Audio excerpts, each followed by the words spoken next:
সুপ্রিয় শিক্ষার্থী বন্ধুগণ, আসসালামু আলাইকুম। অ্যাকাউন্টিং স্টাডি পক্ষ থেকে সবাইকে জানাই আন্তরিক অভিনন্দন ও শুভেচ্ছা। 2021 সালে এসএসসি পরীক্ষায় অংশগ্রহণকারী শিক্ষার্থীদের জন্য অ্যাসাইনমেন্ট। তো আজকের অ্যাসাইনমেন্টে আমরা আলোচনা করব হিসাব বিজ্ঞান প্রথম পত্রের তোমাদের প্রথম সপ্তাহে যে অ্যাসাইনমেন্ট, সেই অ্যাসাইনমেন্টের হিসাব বিজ্ঞান প্রথম পত্র নিয়ে। তো হিসাব বিজ্ঞান প্রথম পত্রে যে অ্যাসাইনমেন্টটা ছিল সেটা শিরোনাম ছিল হিসাবের বইসমূহের পরিস্থিতি। ঠিক আছে, অ্যাসাইনমেন্টের শিরোনাম কিন্তু হিসাবের বইসমূহের পরিস্থিতি। ঠিক আছে, এটা তোমাদের কিন্তু অ্যাসাইনমেন্টে কাভার পেজ ফিল আপ করতে কিন্তু লিখতে হয়। তো অনেকে শিরোনাম খুঁজে পাও না, তো শিরোনাম এটা, এই যে হিসাবের বইসমূহের পরিস্থিতি। ঠিক আছে, এখানে কিছু সহায়ক তথ্য দেওয়া রয়েছে। এই সহায়ক তথ্যটা পড়তে হবে, তারপর নির্দেশনা অনুযায়ী তোমাকে প্রশ্নের অ্যান্সার করতে হবে।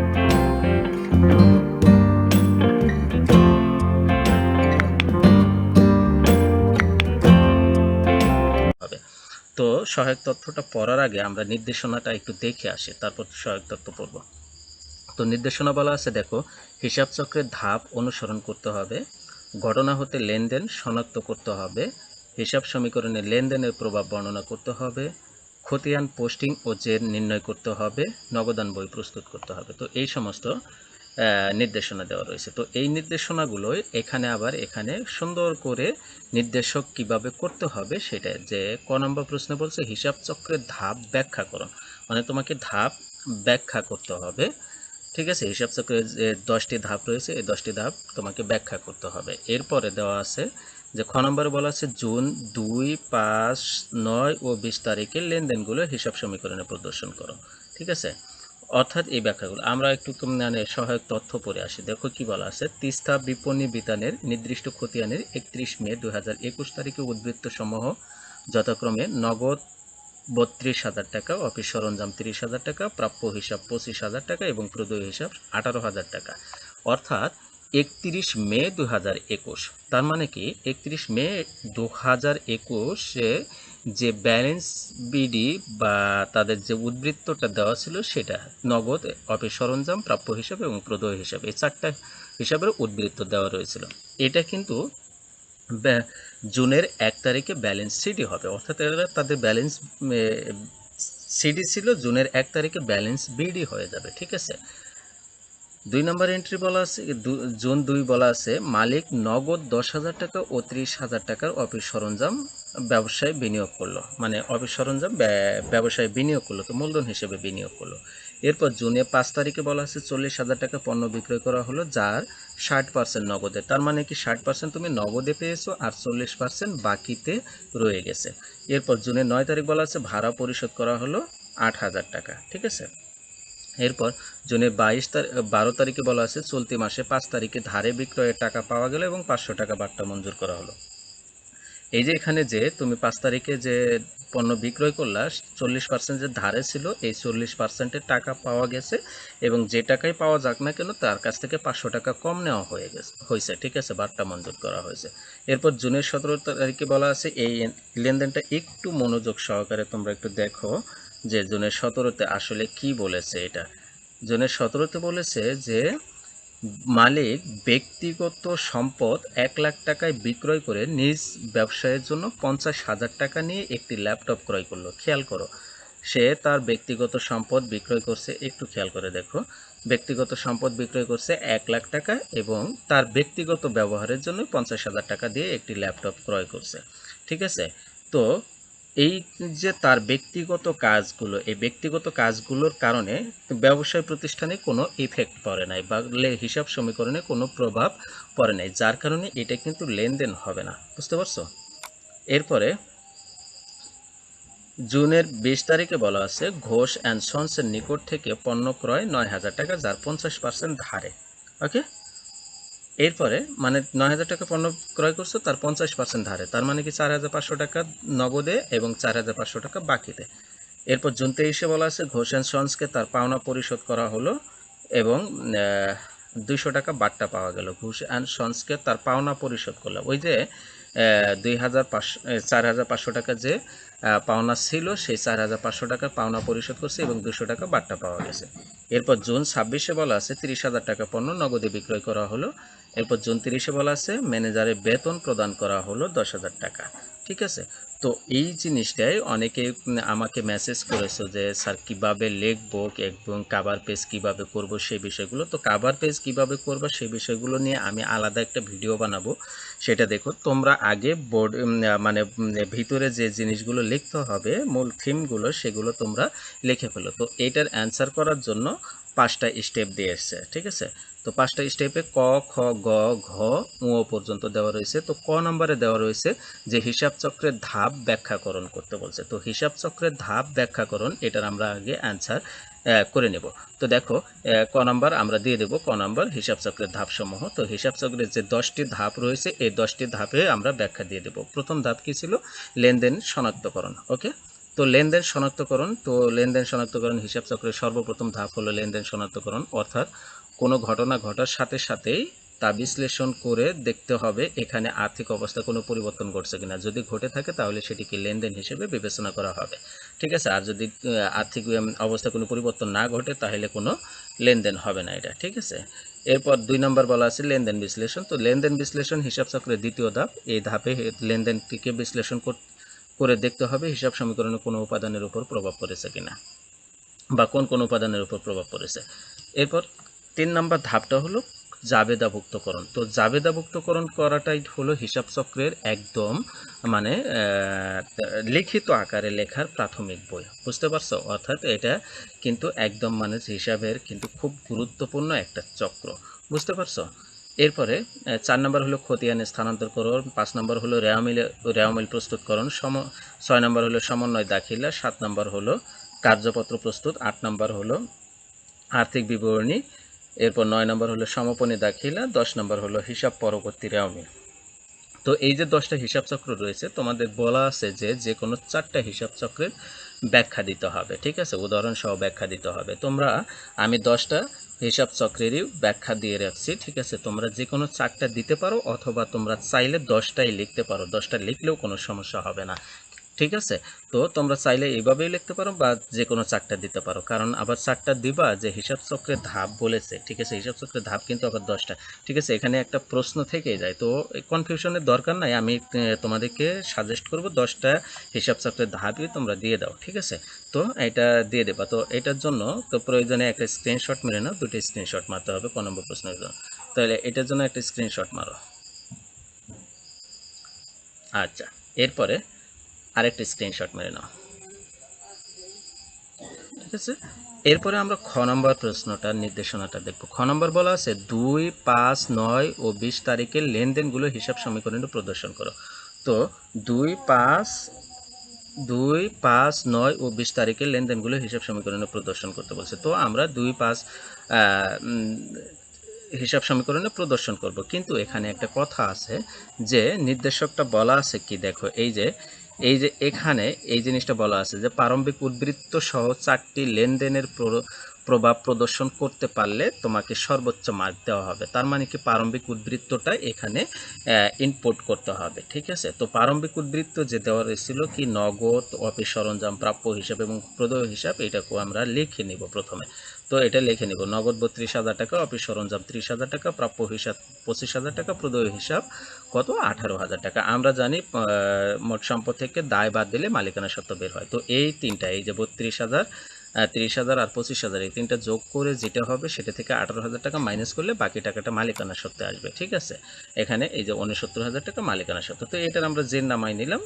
এরপর জুনের 2 তারিখে কি ঘটনা বলেছিল সেটা আমরা একটু দেখে নেব। তো জুনের 2 তারিখে বলা ছিল নগদ 10,000 টাকা এবং 30,000 টাকার অফিস সরঞ্জাম ব্যবসায় বিনিয়োগ করা হলো। তাহলে নগদ বাড়লো 10,000 টাকা আর অফিস সরঞ্জাম বাড়লো 30,000 টাকা, ঠিক আছে।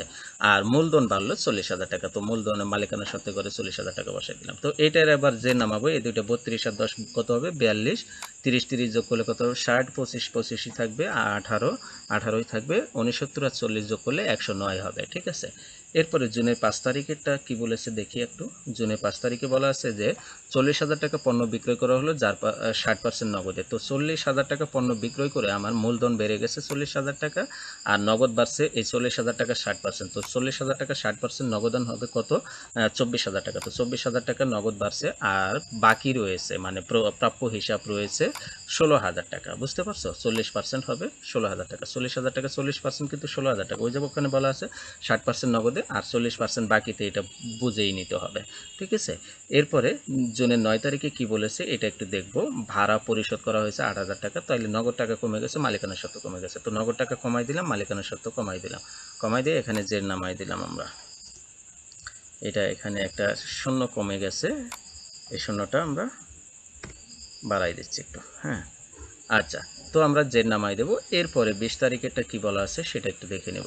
তো 20 তারিখে বলা আছে যে ঘোষ অ্যান্ড সন্সের নিকট পণ্য ক্রয় কত 9,000 টাকা, যার 50% ধারে, আর 50% ধারে আর 50% নগদে হবে, তাহলে এটা বুঝে নিতে হবে। তো আমি যেহেতু 9,000 টাকা পণ্য ক্রয় করছি, মালিকানা সত্ত্ব 9,000 টাকা কমে গেছে কারণ ব্যয়, আর প্রাপ্য হিসাব প্রদেয় হিসাব 4,500 টাকা বাড়ছে, আর নগদ টাকা 4,500 টাকা কমে গেছে। ওকে, তো এইবার আমরা জের নামাবো। জের নামাইলে নগদ কত 53,500, অফিস সরঞ্জাম 60,000 এবং প্রাপ্য হিসাব 41,000। এই তিনটা যোগ করলে সম্পদ পাশের যোগফল আসে কত 1,54,500 টাকা, ঠিক আছে। তোমরা হিসাবটা একটু মিলাই নিও ক্যালকুলেশনে, আমার ভুল থাকতেও পারে, ভুল থাকলে আমি আগে থেকে বলে দিচ্ছি, সরি, ঠিক আছে। কারণ এখানে মানে অনেক তাড়াহুড়া করে লেখা হয়েছিল, ঠিক আছে। তোমরা একটু ক্যালকুলেশনটা মিলাই নিও, ঠিক আছে। আমি জাস্ট তোমাদের ধারণা দেওয়ার জন্যই লিখেছি। এরপরে দেখো প্রাপ্য প্রদেয় হিসাবে যে আসলো কত 22,000 টাকা, আর মালিকানা সত্ত্বে জের আসলো 1,32,000 টাকা। কিন্তু ঋণের নামে একটা ঘর দিছি, ঋণে কোনো জের আসে নাই, ঠিক আছে, এটা ফাঁকা রয়ে গেছে। তো এই তিনটা যোগ করলে কত হবে 1,54,500 টাকা হবে। তো দুই পাশের যোগফল কিন্তু অবশ্যই মিলতে হবে। তো এইটা ছিল খ নম্বর প্রশ্নের অ্যান্সার। আমি আবার বলছি, খ নম্বর প্রশ্নে তোমরা একটা স্ক্রিনশট মেরে নিতে পারো, তো মেরে নাও। এরপরে হ্যাঁ, আরেকটা মারো, ঠিক আছে। এরপর আমরা গ নম্বর প্রশ্নের অ্যান্সারটা দেখার চেষ্টা করব। তো গ নম্বর প্রশ্ন বলছে জুন 2, আল্লাহ জানে এটা কত, জুন 2, 5, 17 ও 26 তারিখের ঘটনা দাখিলা প্রস্তুত করতে বলছে। তো 2, 5, 17 ও 26 তারিখের ঘটনার দাখিলা। তো 2 নম্বরে কি আছে, এই যে নগদ এবং অফিস সরঞ্জাম নিয়ে ব্যবসা বিনিয়োগ করলো, তাইলে এটা জাবেদা হবে,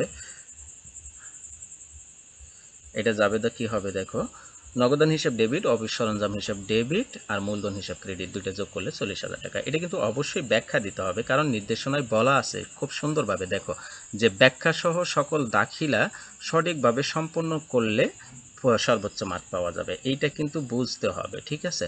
তার মানে কি ব্যাখ্যা দিতে হবে, ব্যাখ্যাটা ইগনোর করতে পারবা না তোমরা। এই জিনিসগুলো তোমরা আসলে তোমাদের যে প্রশ্নে দেওয়া থাকে সেগুলো বিস্তারিত পড়ে নেবা, পড়ে নিলে তাইলে তোমাদের অ্যান্সার করার সুবিধা হবে, ঠিক আছে।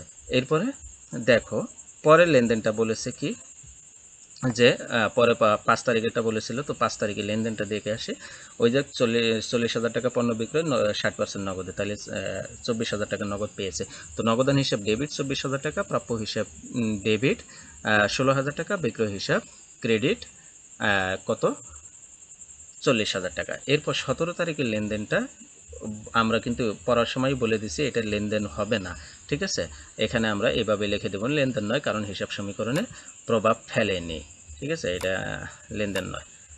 এরপরে 26 তারিখে লেনদেনটা কি বলা আছে, 26 তারিখে বলা আছে যে 26 তারিখে 30,000 টাকা নগদে পণ্য বিক্রয় করেছে, তাহলে নগদান হিসাব ডেবিট, বিক্রয় হিসাব ক্রেডিট, ঠিক আছে। তো এইটাই ছিল জাবেদার ব্যবহার, আর ব্যাখ্যাগুলো কিন্তু নিচে দেওয়া আছে, ব্যাখ্যা তেমন ব্যাপার না, প্রশ্নে যেটা দেওয়া আছে সেটাই লিখতে হবে। তো একটা স্ক্রিনশট মেরে নাও, হ্যাঁ। এরপর 17 জন্য একটা স্ক্রিনশট মারো, ওকে। এরপর আমরা ঘ নম্বর প্রশ্নের অ্যান্সারটা করব। ঘ নম্বর প্রশ্নে চেয়েছে যে মূলধন হিসাব, নগদান হিসাব, অফিস সরঞ্জাম হিসাব, প্রদেয় হিসাব প্রস্তুত করো। তো 4টি হিসাব সঠিকভাবে যে নির্ণয় করতে পারলে সর্বোচ্চ মার্ক পাওয়া যাবে। তো আমরা মূলধনের আমরা এন্ট্রি পেয়েছি কয়টা, মোটামুটি 3টা, ঠিক আছে। তো ব্যালেন্স বিডি পেয়েছি প্রথমে 69,000 টাকা, কারণ ওই যে তোমার অফিস সরঞ্জাম, নগদান হিসাব আর প্রাপ্য হিসাব, এই 3টার যোগফল, তারপর হলো প্রদেয় হিসাব থেকে মাইনাস করলে যেটা বের হবে এই 69,000 টাকা, এটা হবে ব্যালেন্স বিডি। তো জুনের 1 তারিখে, এরপর জুনের 2 তারিখে নগদ টাকা নিয়ে আসলো এবং অফিস সরঞ্জাম নিয়ে আসলো মূলধন হিসাবে, তো এটা দিয়ে দিলাম। তো জের আসলো কত 1,09,000 টাকা। এরপর নগদানে অনেকগুলো হিসাব রয়েছে। প্রথমে ব্যালেন্স বিডি ছিল ৩২,০০০ টাকা, তারপর মূলধন হিসাবে ১০,০০০ টাকা নগদান নিয়ে আসছে হয়েছিল, তারপর ৫ তারিখে বিক্রয় করা হয়েছিল ৪০,০০০ টাকা, ২৪,০০০ টাকা নগদে আসছিল, তারপর ৯ তারিখে ভাড়া প্রদান করা হয়েছিল ৮,০০০ টাকা, ঠিক আছে, এটা আসছে। তারপর ১২ তারিখে প্রাপ্য হিসাবের ওই যে ১৬,০০০ টাকার মধ্যে ১৫,৫০০ টাকা পাওয়া গেছিল, ক্রয় করা হয়েছিল ৪,৫০০ টাকা নগদে, আর বিক্রয় করা হয়েছিল ৩০,০০০ টাকা, বেতন দেওয়া হয়েছিল ১০,০০০ টাকা। তো এগুলো সমন্বয় করে লাস্টের রেজাল্ট আসলো কত? ৮৯,০০০ টাকা, ঠিক আছে। ক্যালকুলেশন একটু কম বেশি হতে পারে, আমি শিওর যে এই এন্ট্রিগুলো কোনো ভুল নাই, ঠিক আছে। অ্যামাউন্টগুলো একটু যোগ করে চেক করে দেখবা, ঠিক আছে। এরপরে অফিস সরঞ্জামটাও কিন্তু ওই দুইটা অফিস সরঞ্জাম ছিল, একটা ব্যালেন্স বিডি ছিল ৩০,০০০ টাকা, আর মূলধন হিসেবে নিয়ে আসছিল ৩০,০০০ টাকা। তো এই দুইটা যোগ করলে কত হবে? ৬০,০০০ টাকা, জের হয়ে যাবে। এরপর প্রদেয় হিসাব দুইটা ছিল, একটা হলো ব্যালেন্স বিডি ছিল ১৮,০০০ টাকা, আর পণ্য ক্রয় করেছিল সেখানে ছিল ৪,৫০০ টাকা তৈরি হয়েছিল। তো এই দুইটা যোগ করলে ২২,৫০০ টাকা হবে। তো এটার জন্য একটা স্ক্রিনশট মেরে নাও, আমি দেখাই দিচ্ছি। আচ্ছা, মূলধন হিসাবের জন্য একটা মারো, এরপর নগদান হিসাবের জন্য একটা মারো, ঠিক আছে। এরপর অফিস সরঞ্জাম এবং প্রদেয় হিসাব দুইটার জন্য একসাথে মেরে নিও, ওকে, ঠিক আছে। এরপর আমরা সর্বশেষ প্রশ্নটা দেখব। তো সর্বশেষ প্রশ্ন কি বলেছে? ঘ নম্বর, যে জুন ২, ৫, ১২ ও ২০, ২৩ ও ৩০ তারিখে লেনদেনগুলো দ্বারা নগদ প্রাপ্তি ও নগদ প্রদান জাবেদা তৈরি করো। তো নগদ প্রাপ্তি ও প্রদান জাবেদা, তো নগদ প্রাপ্তি প্রদান জাবেদায় আমাদেরকে প্রথমে দেখো জুনের ২ তারিখে মূলধন হিসেবে ১০,০০০ টাকা আনা হয়েছিল, সেটা আসবে। কিন্তু ওই যে অফিস সরঞ্জাম যে নিয়ে আসা হয়েছে সেটা কিন্তু নগদ প্রাপ্তি না। নগদ প্রাপ্তি মানে নগদেই টাকা পাইলে আসবে, আর নগদ প্রদান মানে নগদে টাকা চলে গেলে আসবে, বুঝতে পারছো? অফিস সরঞ্জাম কিন্তু নগদে পাওয়া যায় না, ওইটা সম্পদ পাওয়া গেছে অফিস সরঞ্জাম হিসেবে, ঠিক আছে। ওটা আসবে না। এই জন্যই মূলধন হিসাব দিয়ে এখানে দেওয়া ১০,০০০ টাকা নগদান হিসাব ডেবিট, মূলধন হিসাব ক্রেডিট, ওটা জাবেদা ছিল। তো মূলধন হিসাব ক্রেডিট যেহেতু নাই, অন্যান্য হিসাব ক্রেডিটের মধ্যে ১০,০০০ টাকা দিয়ে দিয়েছে। এরপর ৫ তারিখে ২৪,০০০ টাকা নগদে বিক্রয় করেছিলাম, এই জন্য নগদ ২৪,০০০ টাকা পেয়েছি, আর ১৬,০০০ কিন্তু বাকিতে ছিল, তাই না? তো এই জন্য ২৪,০০০ টাকা আসছে এখানে, বুঝতে পারছো? এরপরে প্রাপ্য হিসাব, আবার ওই যে প্রাপ্য হিসাবে ১৬,০০০ টাকা যে বাকি ছিল সেটার মধ্যে থেকে ১৫,৫০০ টাকা পাওয়া গেছে, আর বাটা দেওয়া হয়েছে ৫০০ টাকা, ঠিক আছে। তো এইভাবে এগুলোর আবার যে নামাই দিতে হবে, নগদ প্রাপ্তি গেল। এরপর নগদ প্রদান ২০ তারিখে ক্রয় করা হয়েছিল ৪,৫০০ টাকা সরাসরি চলে গেছে। এরপর প্রদেয়ক আবার পাওনাদারকে পরিশোধ করা হয়েছিল ৪,৩০০ টাকা, বাট্টা পাওয়া গেছিল ২০০ টাকা, ঠিক আছে। আর প্রদেয় হিসাব ৪,৫০০ টাকা নিষ্পত্তি হয়ে গেছিল। এরপর বেতন দেওয়া হয়েছিল ১০,০০০ টাকা, এটাও চলে গেছে, ঠিক আছে। নগদ প্রদান মানে নগদ টাকা চলে যাবে, আর নগদ প্রাপ্তি মানে নগদ টাকা পাওয়া যাবে। তো এইটাই ছিল ঙ নম্বর প্রশ্নের অ্যান্সার। তো নগদ প্রাপ্তির জন্য একটা স্ক্রিনশট মেরে নাও, এরপর নগদ প্রদানের জন্য একটা স্ক্রিনশট মারো, ঠিক আছে। তো এই ছিল তোমাদের হিসাব বিজ্ঞানের অ্যাসাইনমেন্টের উত্তর। আশা রাখি নির্ভুলভাবে তোমরা অ্যাসাইনমেন্টটা করতে পারবে এবং সর্বোচ্চ মার্ক পাবে সেই প্রত্যাশায় রাখি, ঠিক আছে। সে পর্যন্ত সবাই ভালো থাকো, সুস্থ থাকো, আল্লাহ হাফেজ।